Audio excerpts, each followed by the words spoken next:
एक दिन राजा उत्तानपाद सुरुचि के पुत्र उत्तम को गोद में बैठाकर प्यार कर रहे थे।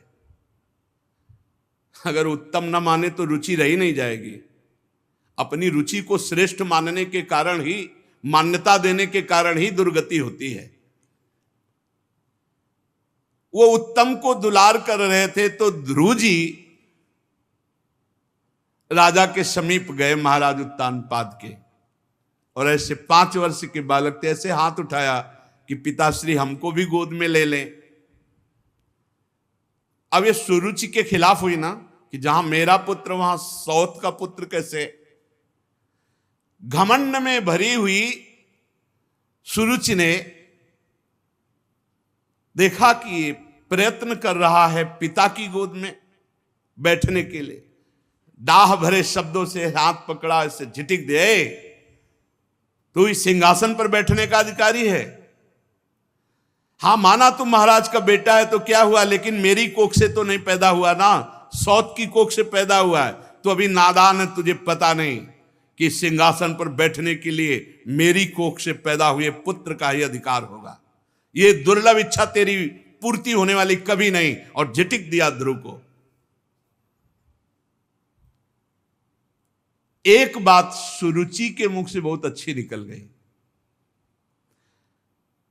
तपसा आराध्य पुरुषम तस्यैवानुग्रहेण में गर्भे त्वं साधयात्मानम यदिच्छसि नृपासनम।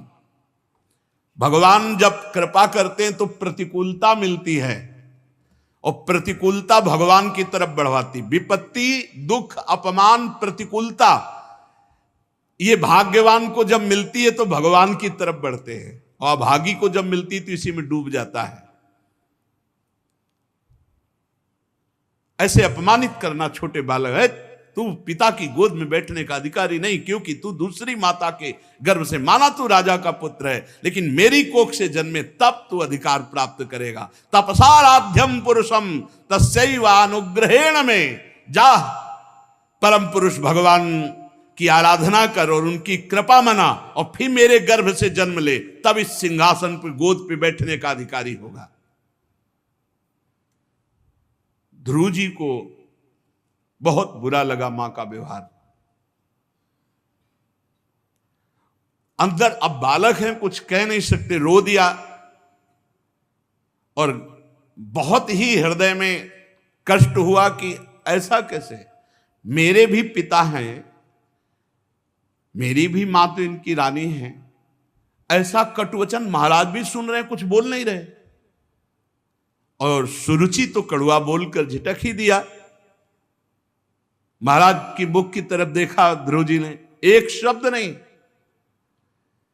तो रोते हुए अपनी माता के पास गए। ये देखो सुनीति,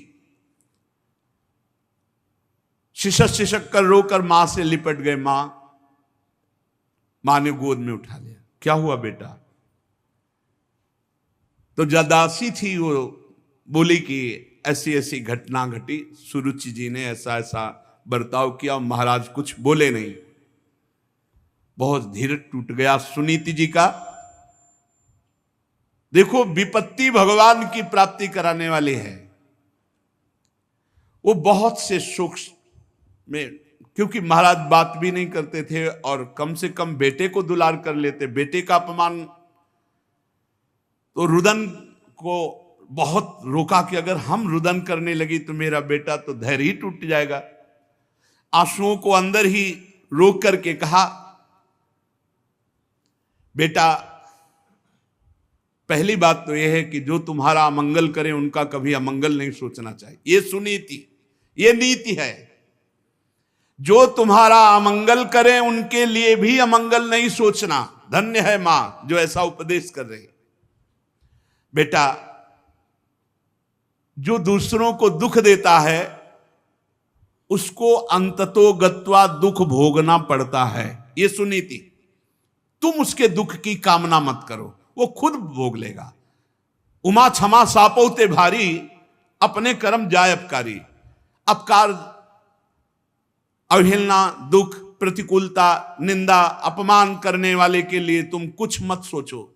उसका कर्म ही उसको नष्ट कर देगा, तुम क्षमा कर दो। और जो तुम्हारी माता सुरुचि ने कहा ना, बहुत सुंदर लगा मुझे। उन्होंने कहा ना कि ठीक है तुम राजा के पुत्र हुए तो क्या हुए, तो बेटा महाराज मुझे पत्नी की दासी भी स्वीकार करने में अब लज्जा आती है उनको, क्योंकि नवीन रानी मिल गई है तो मुझे दासी भी नहीं मानते, पत्नी की क्या बात।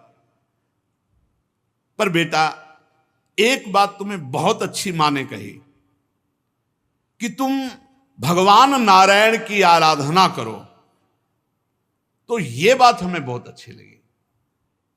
क्या बेटा तुम उन माता की बात मानोगे? और मेरी भी सहमति है कि तुम भगवान की आराधना करो। और देखो भगवान की आराधना करने से तुम्हारे परदादा ब्रह्मा जी को परमेष्ठी पद प्राप्त हुआ, तो मुझे लगता है कि तुम चाहो तो ऐसा पद प्राप्त हो सकता है जिसे ब्रह्मा भी नमस्कार करें, ऐसा पद। इसीलिए माता और पिता सबसे बड़े गुरु माने गए हैं। अगर गलत सलाह दे दे तो जीवन बर्बाद हो जाए बच्चे का, और अच्छी सलाह दे दे तो जगत बंदनी पुत्र हो जाए। गांव में एक सुल्ताना डाकू की नौटंकी देखी थी जब स्कूल में पढ़ते थे, तो उसमें जब उसको पकड़ करके आखिरी में फांसी की सजा दी गई तो उससे पूछा गया कि तुम्हारी अंतिम कोई इच्छा है, तो उन्होंने कहा मेरी मां को मुझे मिला दो। तो अंतिम इच्छा पूर्ति करने के लिए मां को मिलाया गया, तो मानो गले लग रहा हो ऐसा दिखाई दिया और नाक काट ली अपने दांत से अपनी मां की। तो अफसरों ने पूछा ऐसा क्यों तुमने किया है, तुम्हारी मां है। बोले पहली बार जब कलम चुरा के स्कूल से लाया था तो इस मां ने कहा था शाबाश बेटा लिखने के काम में आएगी, मैंने समझा अच्छा कार्य है, और आज मैं इतना भारी चोर बना कि मुझे फांसी की सजा मिल रही। अगर पहले दिन मां थप्पड़ मार देती तो आज फांसी का फंदा मेरे गले में न लगता। ये वो मां है मुझे डकैत बनाने वाली। मां प्रथम गुरु है, इसीलिए बहुत संभल कर आचरण करना चाहिए बच्चों के सामने, बहुत संभल कर जबान खोलनी चाहिए, ऐसा व्यवहार ऐसा बर्ताव जिससे उनके संस्कार गलत ना होने पावे।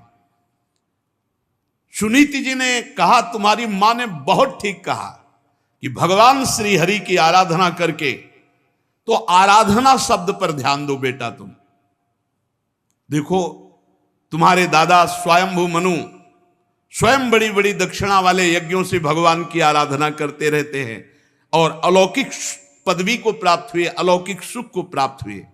बेटा मेरी भी यही इच्छा है। ओहो धन्य है माता सुनीति को। मेरी भी यही इच्छा है कि तू भक्त वत्सल भगवान की आराधना कर और जन्म मृत्यु चक्र से छुड़ाने वाले जनार्दन भगवान श्री हरि का साक्षात दर्शन प्राप्त कर, उन्हीं के मार्ग का अनुसरण कर। बेटा जब तू पवित्र हृदय से भगवान का भजन करके पुकारेगा तो बहुत जल्दी भगवान तुझे दर्शन दे देंगे, और भगवान का मिलना परम मंगल। बेटा कमलदल लोचन भगवान श्री हरि को छोड़कर कोई तुझे दुख रहित कर सके ऐसा मुझे नहीं दिखाई देता। इसीलिए बड़े बड़े ऋषि मुनि महात्मा जन ब्रह्मा आदि जिनकी वंदना करते रहते हैं, उन्हीं भगवान को तू रिझा ले। लक्ष्मी जी दीपक की भांति कमल लेकर जिनकी खोज करती रहती, उन्हीं भगवान को तू रिझा ले। मेरी भी यही इच्छा है। माता के जब वचन सुने तो रोना बंद कर दिया और विचार किया कि जब मां की भी यही अनुमति है तो मुझे बुरा नहीं मानना चाहिए भी माता के वचन को, और अब मैं भगवान की आराधना करूंगा। साष्टांग दंडवत हुए मां के चरणों में और कहा मां अब मैं तभी आपके सामने आऊंगा जब भगवान का दर्शन पालूंगा।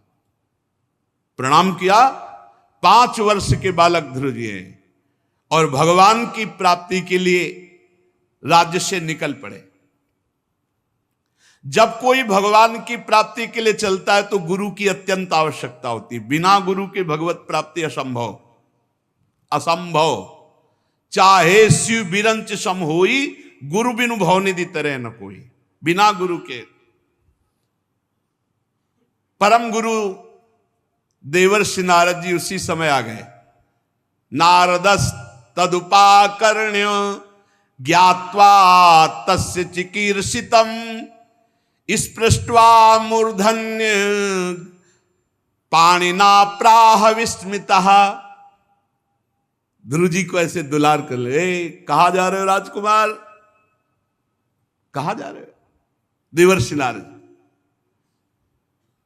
ध्रुव जी एकदम सावधान। नारद जी देख रहे कैसा स्वभाव इस बालक का दृढ़ है, मतलब एक नेत्रों से तेज प्रकट हो रहा है ध्रुव के। तुम नन्हे से बच्चे हो, सौतेली मां के कटु वचन से तुम्हारा हृदय दुखी हुआ। बेटा तू तो अभी बच्चा है, तपस्या क्या जाने, भजन क्या जाने, खेल कूद में मस्त रहे, ये बात तेरे बस की नहीं। अच्छा रही मान अपमान की बात, तो 5 वर्ष के बालक, तेरे को क्या मान अपमान, बच्चे को क्या मान अपमान, फिर कोई और थोड़ी था, तेरे माता पिता ही तो थे। देखो तुम्हारा यह अज्ञान है, जो तुम बुरा मान रहे हो, लौट जाओ, अपने घर जाओ, खेलो कूदो, तुम्हारी तपस्या या भजन करने की अवस्था नहीं। जीव को अपने कर्मानुसार भोगना पड़ता है, सुख दुख मान अपमान लाभ हानि, संतुष्ट रहो। ऐसा मत विचार करो कि कोई अपमान किया। अच्छा तू माता के उपदेश से योग साधना के द्वारा भगवान की प्राप्ति करने चला है। अरे तुम्हारे जैसे बालकों के लिए ये बहुत कठिन है, ये तो बड़े बड़ों के लिए कठिन, तुम तो अभी बालक हो। बड़े बड़े योगी जन अनेक जन्म जन्मांतर साधना करते रहते हैं, बड़ी बड़ी कठोर तपस्याएं करते रहते हैं, पर भगवान के मार्ग का ही पता नहीं पाते, भगवान की प्राप्ति तो जाने दो। इसलिए हट छोड़ो, घर वापस जाओ। जब बड़े हो जाना तब फिर साधना के लिए प्रयत्न करना। देखो जब कोई भगवत मार्ग में, सही मार्ग में चलता है तो उसकी परीक्षा होती है, प्रलोभन और भय, ये 2 परीक्षाएं होती हैं। भय दिखाया जा रहा है देवर्षि नारद जी ने। दुखी नहीं होना चाहिए, वापस लौटो, जाओ, खेलो कूदो, आनंद लो। ध्रुव जी ने कहा पहले तो हमारा प्रणाम स्वीकार करें, और दूसरी बात यह है कि आपको पता होना चाहिए कि मैं कौन हूं। मैं क्षत्रिय स्वभाव का राजकुमार हूं, मेरे में विनय का अभाव है। एक बार जो ठान लिया उसे कोई तोड़ नहीं सकता, ये बात पकड़ो। उपासक की जिद ऐसी होनी चाहिए कि अब अगर हम भगवान के मार्ग में चल दिए तो गर्दन कटा सकते हैं, प्राण हमारे चले जाए, लेकिन कुमार्ग में नहीं चल सकते, मनोरंजन नहीं कर सकते। देखो देवर्षि नारद जी समझाए, उत्तर क्या दे रहे ध्रुव जी। सुरुचि माता ने कटुवचन रूपी बाणों से मेरे हृदय को विदीर्ण कर लिया।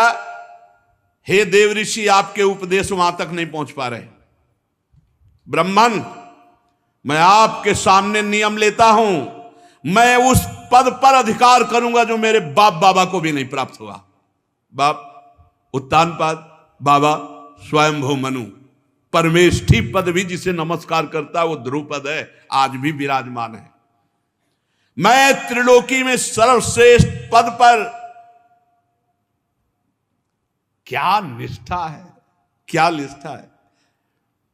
पदम त्रिभुवनोत्कृष्टम जिगीषो साधुवर्त में, मैं वो त्रिभुवन में सबसे बड़ा पद प्राप्त करना चाहता हूं जिसे बाप बाबा पर बाबा को भी नहीं मिला है। पितृभिर ब्रह्मन नन्यैरपि, जिन्हें अन्य किसी को प्राप्त ही नहीं हुआ, चाहे हमारे बाबा हो चाहे हमारे पर बाबा हो। अगर आप कृपा करना चाहते हैं तो मुझे उपाय बता दीजिए, बस वापस जाने की तो बात आप बंद कर दीजिए। आप सर्वज्ञ हैं, मुझे वो उपाय बताइए जिससे वो पद प्राप्त होगा। ध्रुव जी की बात सुनकर नारद जी बहुत मुस्कुराए, देखा चेला पक्का है। नारद जी ने कहा बेटा तेरी माता सुनीति ने जो तुझे बताया वो तेरे लिए परम कल्याण का मार्ग है। बहुत सुंदर, बहुत सुंदर। भगवान श्री कृष्ण ही, भगवान श्री हरि ही वो उपाय है जिससे परम पद प्राप्त होता है। तू चित्त लगाकर उन्हीं का नाम जप कर, भजन कर। जिस पुरुष को धर्म, अर्थ, काम, मोक्ष कुछ भी चाहिए, उसे एकमात्र भगवान के नाम जप। ध्यान दो, भगवान का नाम। विश्वास नहीं लोगों को हो रहा है, ये माया का नाम पकड़ लो, सब प्राप्त हो जाएगा। बेटा तेरा कल्याण हो। अब तू यमुना जी के तटवर्ती परम पवित्र मधुवन मथुरापुरी को जा। आदेश किया। यहां देखो, मधुवन से भी श्रेष्ठ वृंदावन माथुरपुर में, माथुर मंडल में सबसे श्रेष्ठ ब्रज 84 कोस, उसमें भी गोष्ठ वृंदावन, गोपी वृंदावन, फिर नवनिवृत्त निकुंज वृंदावन। श्री हरि का नित्य निवास मथुरा में है, इसलिए तू मधुवन को जा। मथुरा नित्य कृष्ण को वास, निस्दिन श्याम न छाड़त पास, ता सकल लीला कही। वहां श्री हरि नित्य विराजमान रहते हैं। पुण्यम मधुवनम यत्र सानिध्यम नित्यदा हरे। बड़ा पुण्यमय क्षेत्र है मथुरापुरी, यहां नित्य भगवान श्याम सुंदर विराजमान रहते हैं। और परम पावन श्री यमुना जी, कालिंदी जी, उनमें तीनों समय स्नान करना। स्नात्वानुशवनम तस्मिन कालिंद्याः सलिले शिवे कृत्वोचितानि निवसन्नात्मनः कल्पिताशनः। 3 टाइम यमुना जी का स्नान करना और स्थिर होकर बिना हिले डुले शरीर को ऐसे रेचक किया जाता है, ऐसे पूरक किया जाता है, ऐसे कुंभक किया जाता है। प्राणायाम सिखाया, प्राणों को वश में करना। भूख प्यास पर विजय प्राणों को वश में करने से हो जाती है। और निरंतर प्रसन्न रहते हुए भगवान का नाम जप करते हुए उनका ध्यान करना। बेटा, परम गुरु श्री भगवान का ऐसे ध्यान करना कि भगवान के बड़े बड़े सुंदर कमल जैसे नेत्र, बड़ा सुंदर प्रसन्न मुद्रा में मुख, और ऐसा देखो कि वो बस प्रसन्न होकर तुमको वरदान देना ही चाहते हैं। भगवान की बड़ी सुंदर नासिका, बड़े सुंदर भौं, बड़े सुंदर कपोल, वो देवताओं को भी मोहित करने वाले। तरुण अवस्था, किशोर अवस्था, अंग बड़े सुडौल, लाल लाल ओंठ, रत्नारे नेत्र, प्रणत जनों का आश्रय देने वाली सुंदर भुजाएं, वक्षास्थल में श्री कौस्तुभमणि, श्री वत्स का चिन्ह, सजल जलधर के समान श्याम वर्ण, गले में सुंदर बनमाला। भगवान मुस्कुरा करके वरदान देना ही चाहते, ऐसे सुंदर रूप में। जिस समय तुम्हारा मन भगवान के इस रूप में लग जाए, तो मैं तुम्हें मंत्र बता रहा हूं। इस मंत्र का जिस नियम से मैं बता रहा हूं, जब करोगे तो 7 दिन में सिद्धों के दर्शन हो जाएंगे। 7 दिन में। जपयश्च परमो गुहा श्रूयताम में नृपात्मज, यम सप्तरात्रम प्रपठन पुमान पश्यति खेचरान। जो आकाश में सिद्ध विचरण करते हैं, 7 दिन इस मंत्र के जप से, जैसी मैं पद्धति बता रहा हूं, सिद्धों के दर्शन हो जाएंगे। सिद्धों के दर्शन होने का मतलब है भगवान की दर्शन की सामर्थ्य आना। पहले सिद्ध संतों के दर्शन होते हैं। भगवान के दर्शन के पहले सिद्ध संतों के, भगवत प्राप्त संतों के दर्शन होते हैं। ये जो मंत्र है, इसका गुप्त रूप से गुरुजन प्रदान करते हैं। शास्त्रों के मंत्रों का कभी कीर्तन या उच्चारण नहीं करना चाहिए। ये अंदर ही अंदर उपांश या मानसिक जपे जाते हैं। जो ऐसा शास्त्र मर्यादा विरुद्ध कीर्तन आदि करते हैं, उनके सुकृत नष्ट हो जाते हैं। शास्त्रीय विधान है। देवर्षि नारद जी ने 12 मंत्र का उपदेश किया। प्रभु का कैसे पूजन करना है, भाव के द्वारा देवर्षि नारद जी ने बताया और कहा मौन का आश्रय लेना और आहार पर संयम करना। ये 2 बातें साधु के लिए या भगवत प्राप्ति करने वाले वैष्णव के लिए बहुत आवश्यक है, बहुत आवश्यक है। वाणी में शासन रखो, मौन का आश्रय लो, कम बोलो, भगवत शब्द बोलो, हितकर बोलो, सत्य बोलो, नहीं तो मौन रहो। और आहार पर संयम कर लो, आहार पर। ये बहुत बढ़िया बात है। ये दो चीजें जीवन में सदैव रही हैं, क्योंकि गंगा किनारे किसी से बात करना नहीं और भोजन की व्यवस्था नहीं। जब कभी कभी थोड़ा गुड़ मिल जाता, कभी जैसे गंगा किनारे रहे, वो खेती जो करते हैं, बारी लगाते हैं, वो कभी एक परेठा दो परेठा दे दिए गंगा जल के साथ, बहुत आनंद में। ये साधक को दो चीजों पर ध्यान देना चाहिए, वाणी, मौन, आहार थोड़ा।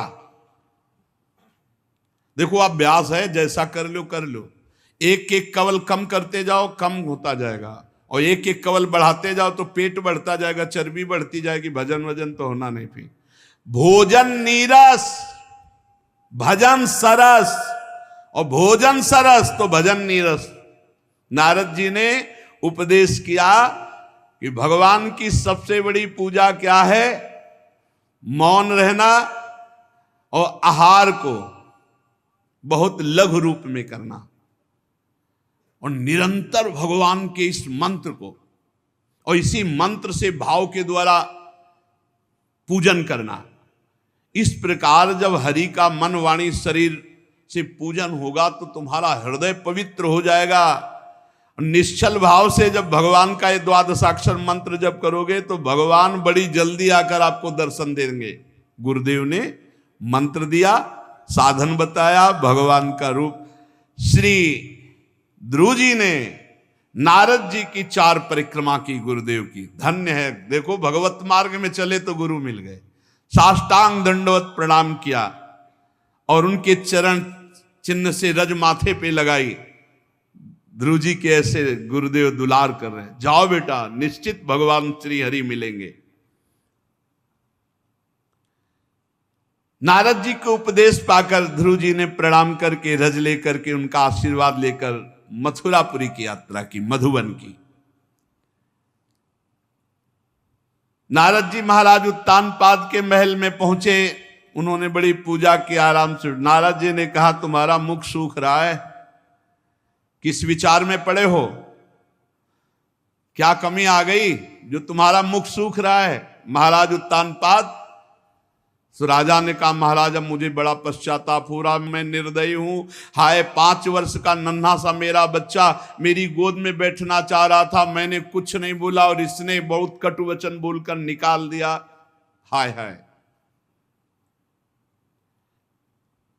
कहीं ऐसा ना हो कि जंगल में कोई भेड़िया खा जाए, कोई राक्षस ऐसा। बालक मेरी गोद में प्रेमवश चढ़ना चाहता था, मैंने बिल्कुल आदर नहीं किया, महाराज मैं बहुत दुखी हूं।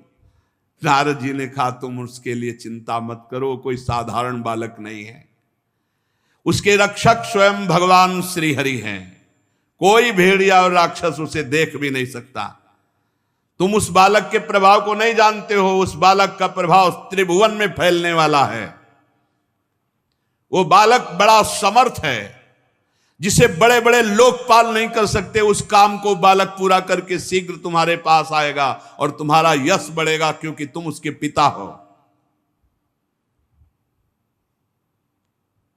देवर्षि नारद की बात सुनकर कुछ तो संतोष हुआ उत्तानपादकों पर। ध्रुव की चिंता में वो ध्रुव जी मधुवन मथुरापुरी आए और जैसा गुरु जी ने कहा था, त्रिकाल स्नान यमुना जी का, और उसी रात से उपवास शुरू कर दिया, एकाग्रचित होकर बस वही द्वादशाक्षर मंत्र जो गुरुदेव ने दिया।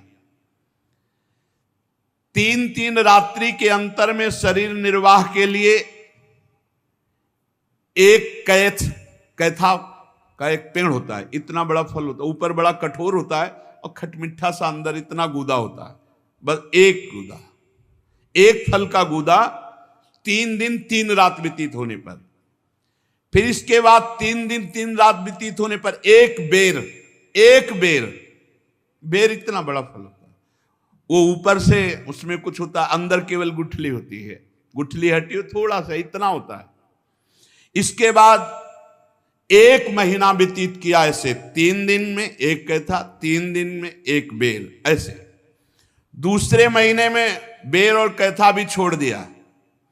6 दिन में सूखे पत्ते जो पेड़ के नीचे गिरते उनको चबा लेते, और रात दिन द्वादशाक्षर मंत्र का जप। तीसरे महीने पर 9 दिन पर केवल 1 अंजुली जल पी लेते, पत्ते भी खाना छोड़ दिया। चौथे महीने में जल पीना भी छोड़ दिया, केवल श्वास, बस वायु चल रही है, और वायु भी 12 दिन तक रोकने लगे। 12 दिन वायु ही नहीं लिया।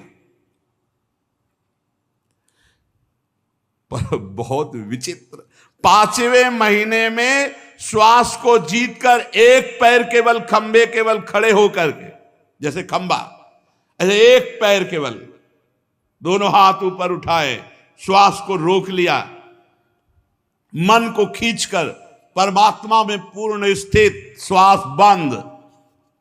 गजब की साधना, गजब की।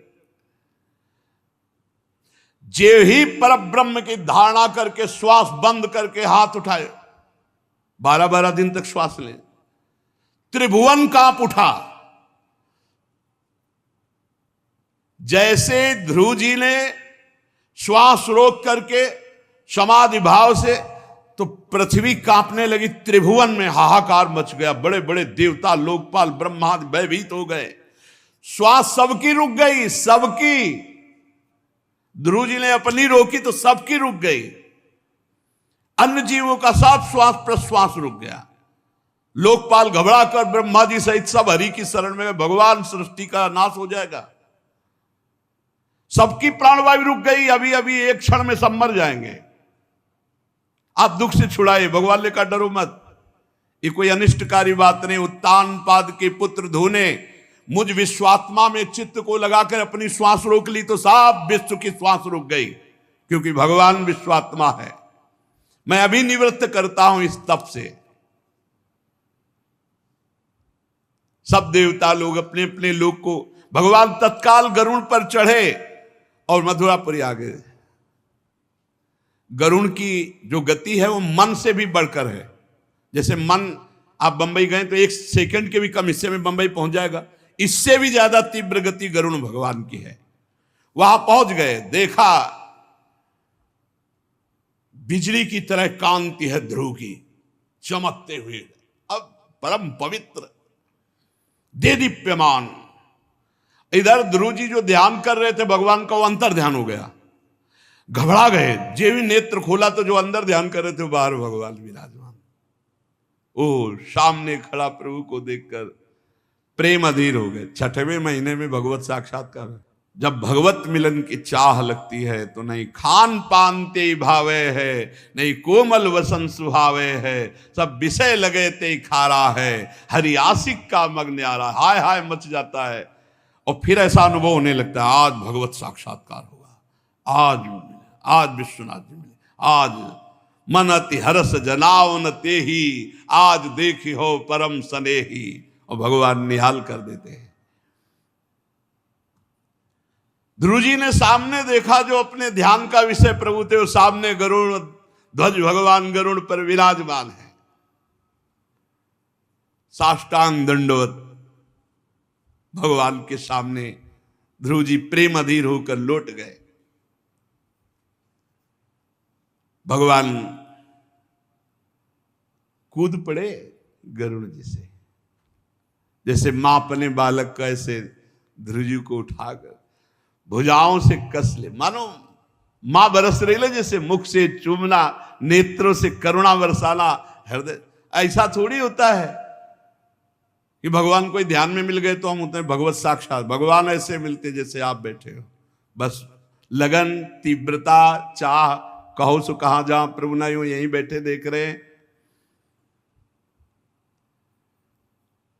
बहुत देर तक ध्रुव जी प्रेम मगन, भगवान भी प्रेम मगन। अब ध्रुव जी कुछ बोलना चाहते हैं, भगवान की स्तुति करना चाहते हैं, पर बालक है 5 वर्ष के। हाथ जोड़ते कुछ बोलने की, पर क्या भगवान के सामने बोले, हिम्मत भी नहीं पड़ रही और कुछ आता भी नहीं कि भगवान की कैसे स्तुति करे। भगवान ने ध्रुव जी की ये स्थिति देखकर पांचजन शंख को कपोल पे छुआ दिया ध्रुव जी के। जे ही छुआया तो तत्काल ब्रह्मबोध हो गया, इसमें लिखा है। तत्काल अपने स्वरूप का बोध ध्रुव जी को हो गया, ब्रह्मबोध हो गया छुआते ही। ये बड़ी महिमा की बात है। दैवीम परिज्ञात परमात्मा निर्णय, आत्मबोध हो गया। मम दर्शन फल परम अनुपा, जीव पावलिज सहज, ब्रह्म के स्वरूप का बोध हो गया और दिव्य वेद ध्रुव जी के मुख से निकलने लगे। ध्रुव जी ने भगवान की बड़ी दिव्य स्तुति की। सो आगे आनंद लेते हैं इस चर्चा आगे। श्री राधा वल्लभ लाल की।